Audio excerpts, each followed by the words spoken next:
Mtazamaji wa Jambo TV, chama cha wanasheria Tanganyika TLS kimesema hoja zake kuhusu kitendo cha kupigwa kwa wakili Deo Mahinyila Septemba 15 mwaka huu katika viunga vya Mahakama Kuu Masjala ya Dar es Salaam zimepokelewa, zimejadiliwa na sasa unasubiriwa ukamilisho wa maazimio yaliyofikiwa na wadau katika kuhakikisha ufanisi na usalama wa wadau hao wanapofika mbele ya mahakama.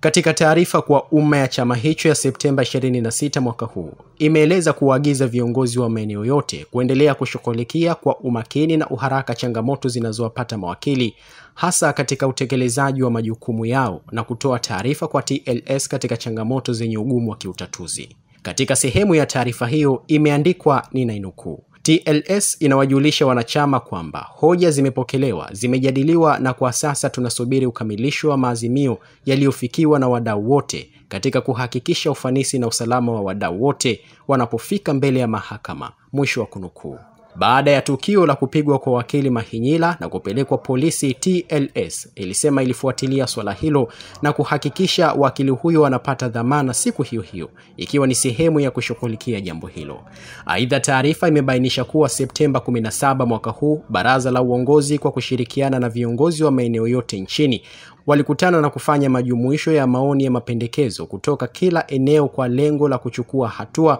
na kutafuta udhibiti wa kudumu katika suala la namna hiyo. Aidha, kupitia mkutano huo viongozi hao walikubaliana juu ya hatua za kuchukua na kuteua kamati iliyojumuisha baadhi ya viongozi wa baraza la uongozi na baadhi ya viongozi kutoka kwenye maeneo tofauti ili wakutane na Jaji Mkuu wa Jamhuri ya Muungano wa Tanzania George Mcheche Masaju ili kuwasilisha kwake mapendekezo ya TLS yanayolenga kukomesha vitendo vya udhalilishaji dhidi ya mawakili. Hata hivyo, taarifa hiyo imeeleza kwamba kamati maalumu iliyoundwa ikiongozwa na Rais wa TLS Boniface Mwabukusi walikutana na Jaji Mkuu jijini Dodoma na kuwasilisha mapendekezo yao, ambapo Jaji Mkuu kwa mujibu wa taarifa aliona ipo haja ya mkutano wa harakati kati ya TLS, IGP, DPP, TAKUKURU, uhamiaji, ofisi ya mwanasheria mkuu na wadau wengine ili kuona jinsi ya kutatua swala hilo lililojitokeza. Aidha, kama sehemu ya utekelezaji wa maagizo yaliyotolewa na Jaji Mkuu kutokana na malalamiko ya TLS,